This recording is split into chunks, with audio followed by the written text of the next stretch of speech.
en su momento la bomba atómica, tú algo lo mencionaste, ¿verdad? Fue un avance tecnológico que jugó un rol en la guerra, ¿verdad? De la bomba atómica se generaron distintas dimensiones que analizamos, ¿verdad? El hecho que la Unión Soviética la haya adquirido, ¿verdad? Tiene que ver también con un balance de poderes y una guerra disuasiva, ¿verdad? El factor disuasivo frente a una amenaza nuclear pasó a ser un eje clave para comprender la situación geopolítica de la guerra de ahí en más. Yo te quería preguntar sobre la situación actual. Recientemente en esta guerra de 12 días entre Irán e Israel no vimos bombas atómicas, pero vimos misiles con una capacidad destructiva elevada, ¿verdad?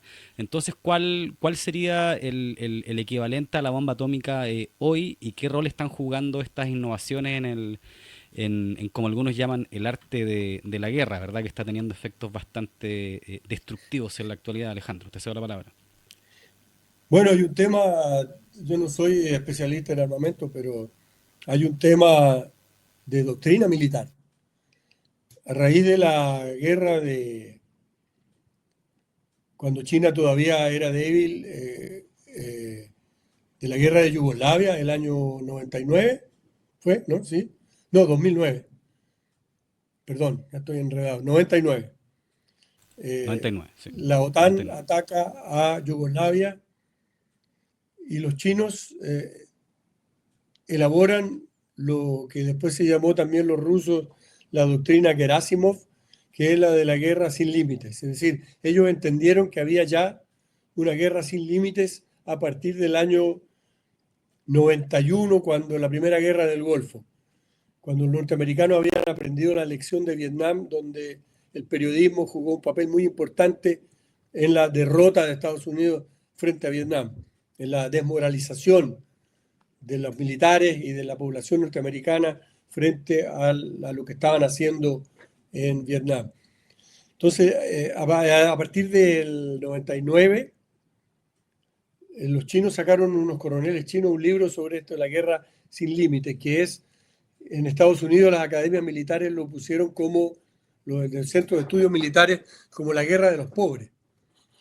Y yo creo que Irán es un gran ejemplo de la guerra de los pobres. Porque Irán le metieron una guerra el año 82, recién la revolución islámica fue 79. Irak invadió, creyendo que estaba muy debilitado Irán, invadió con apoyo de Estados Unidos y con la mirada hacia el otro lado de la Unión Soviética a Irán. Y fue una guerra brutalísima, guerra química sin límite ninguno. Y a partir de allí Irán empezó a experimentar con los drones.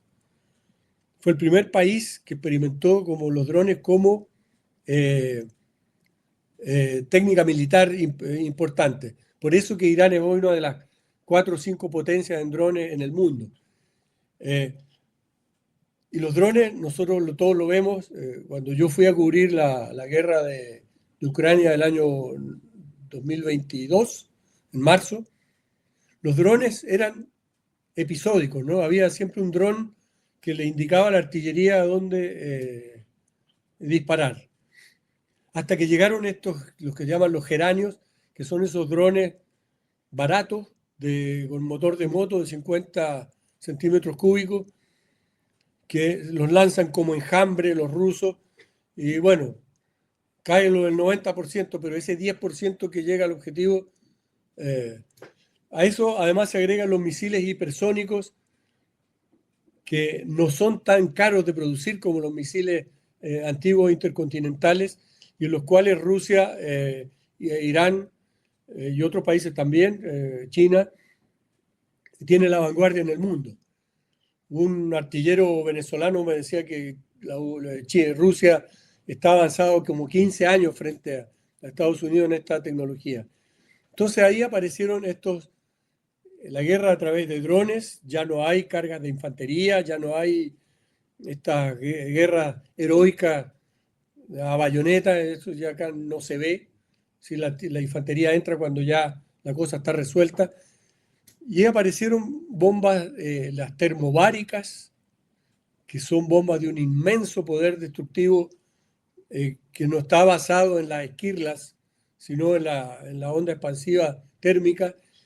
Y están las este nuevo misil, el Oreshnik, el misil ruso, que lo probaron una sola vez después de unos ataques al interior de Rusia por parte de Ucrania, y destruyeron, demostraron su poder destructivo, y ahí fue el día que paró la contraofensiva ucraniana, ese día, el día que usaron este misil, y que Putin anunció hace unos días que ese misil Oreshnik ahora ya se estaba produciendo en masa y se estaba distribuyendo en todas las unidades.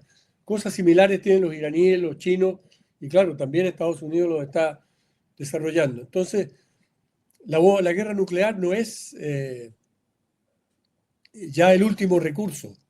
O sea, es el último recurso, pero no es el único gran recurso destructivo, desgraciadamente.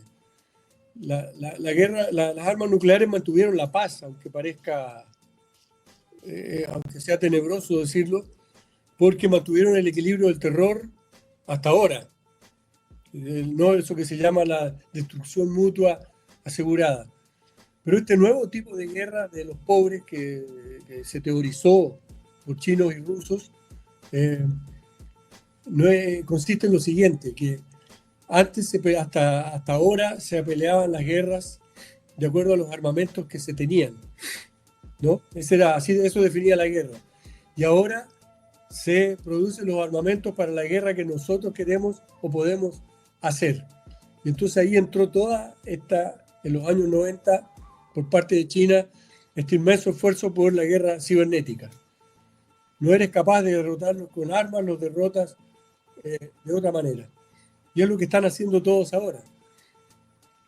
Entonces ya no es tan importante ¿no? Este concepto de que yo antes hacía una guerra porque yo tenía un cañón que llegaba a 4 kilómetros.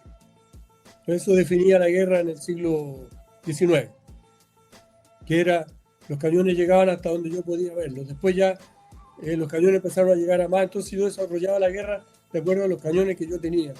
Ahora invento armas para la guerra que yo quiero o puedo pelear, ¿no? Yo no me meto a una carrera armamentística, sino que la guerra que yo puedo hacer es la que te va a destruir